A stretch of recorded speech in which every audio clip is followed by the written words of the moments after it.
Style. 3 researchers, Jane Foster, Natalie Portman, Eric Selvig, Stellan Skarsgård, and Darcy Lewis, Kat Dennings, are in the New Mexico desert in a 4-wheel drive van concentrating on an aurora borealis-type peculiarity. Out of nowhere an enormous cyclone/lightning storm creates and they drive towards it. The van hits a man inside the frenzy and they stop. The man, a very much constructed and attractive light, is semi-cognizant. A voiceover depicts a fight in 900 promotion between the Jotuns, the Ice Goliaths of Jotunheim, and Asgardians. The Asgardians win, hold on to the power coffin, and return to their domain. The speaker is Odin, Anthony Hopkins, conversing with his 2 children, one the vigorous fair Thor, the other a more insightful dim-haired kid named Loki. Odin expresses the 2 of them are commendable yet only one can be top dog. Years after the fact, Asgard is having an intricate function. Thor, Chris Hemsworth, is currently being officially perceived as the crown ruler of Asgard. Loki, Tom Hiddleston, looks on jealously. Before Odin can make the announcement, cautions go off. There are gatecrashers in the safe rooms that hold the Jotun's power coffin. A huge destroyer robot kills the gatecrashers and recovers the power coffin. Analyzing the remaining parts, Odin appears to be unperturbed, yet Thor is furious and needs to assault. Odin restricts him. Thor assembles Loki and his dear companions, Volstagg, Beam Stevenson, Fandral, Josh Dallas, Hogan, Tadanobu Asano, and Sif, Jamie Alexander, and they brave to the Bifrost scaffold entrance. The Watchman, Heimdall, Idris Elba, permits them to pass and the 6 are shipped to the Ice Goliath planet, Jotunheim, a frozen, disintegrating no man's land. Abruptly they are gone up against by ruler Laufey, Colm Fury, who insults the Asgardian legends. More Ice Goliaths encompass the 6 and a fight begins. Loki makes do with some wizardry and has an uncommon response when he is moved by an ice monster. Laufey discharges a colossal monster and the Asgardians frantically make tracks.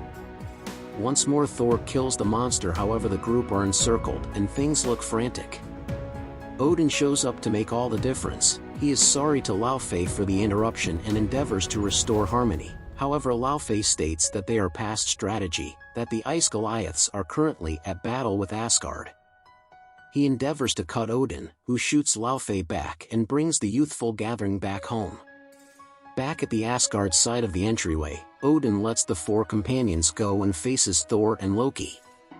Odin is angry that Thor has hauled Asgard back into war, and tells Thor he isn't fit to be above all else. He strips him of his power, expels him to Earth and sends his mallet, Mjolnir, after him a couple of moments later, saying that whosoever employs the sledge, and deserve it, will have the force of Thor.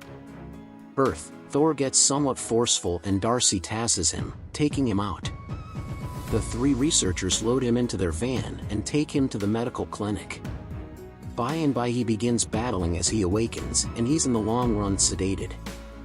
Eric attempts to get Jane to leave him be, saying he is a nut of some sort or another. However, she is interested and drawn to him.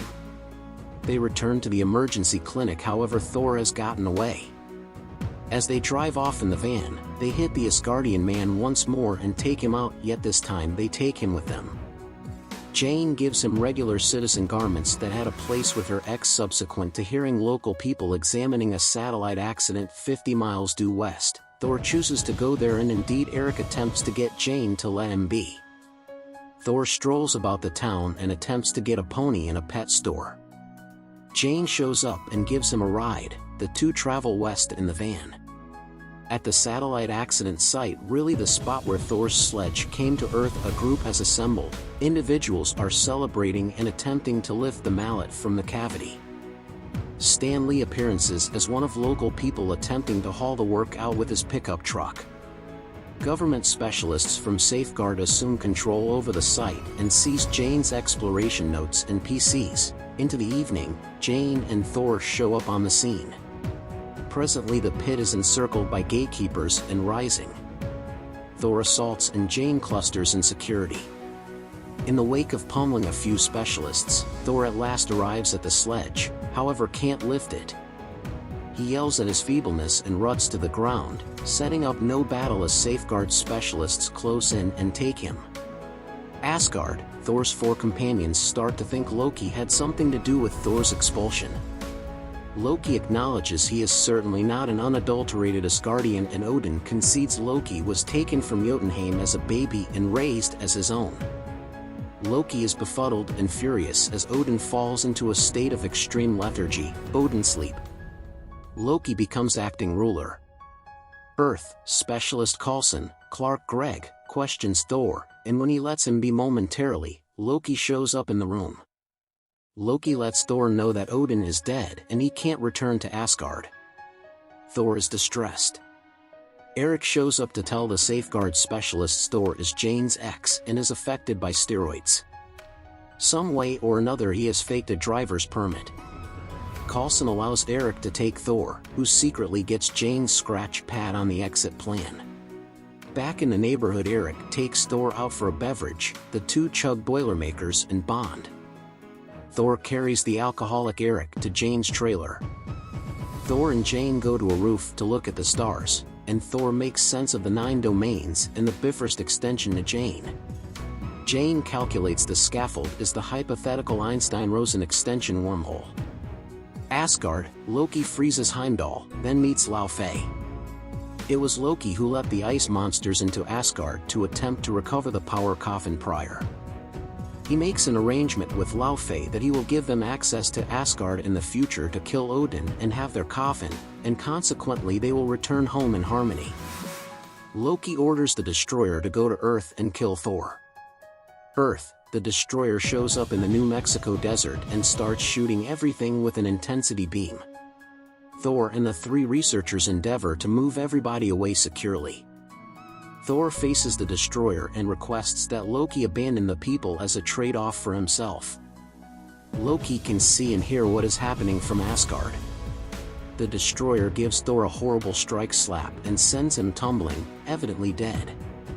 Jane races to the body in tears.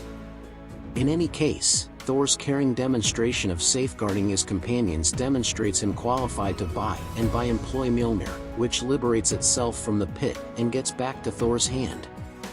He is re-established to full life and power and by fitted in his red cape and reinforcement. He effectively overcomes the destroyer and attempts to get back to Asgard, promising Jane he will return. Asgard, the Ice Goliaths attack through the entry, strolling past the frozen Heimdall. Laufey goes to Odin's bed chamber and, as he plans to kill the Norse god, Loki kills Laufey to seem, by all accounts, to be the legend. Albeit frozen, Heimdall is cognizant and figures out how to break free. He takes Thor back to Asgard. Thor flies rapidly to battle the ice monsters. Loki goes to the Bifrost Gateway and positions it to annihilate the ice planet Jotunheim. Thor attempts to stop him and the 2 participate in battle. Thor immobilizes Loki with Mjolnir and begins to obliterate the gateway to stop the cycle, crushing away at the actual scaffold. As everything disintegrates, the 2 siblings fall into space. However, Odin is there to hold Thor, who holds Loki's staff. Loki concedes rout and permits himself to tumble off the vanishing Bifrost extension, into the chasm of no return. Everything appears to have returned to ordinary on Asgard, in spite of the fact that Odin is miserable about how it ended up. Thor pines for Jane, yet Heimdall guarantees him that she is searching for him. Back on Earth, Jane is in another lab with new gear. Post-credits, Selvig has been taken to a safeguard office where he meets Scratch Fierceness, Samuel L. Jackson. Fierceness shows him an item in a folder case, which he says could be a wellspring of limitless power. Loki shows up then, undetectable to Selvig and Fierceness, and says, "Indeed, I suppose that merits a look," which Selvig rehashes.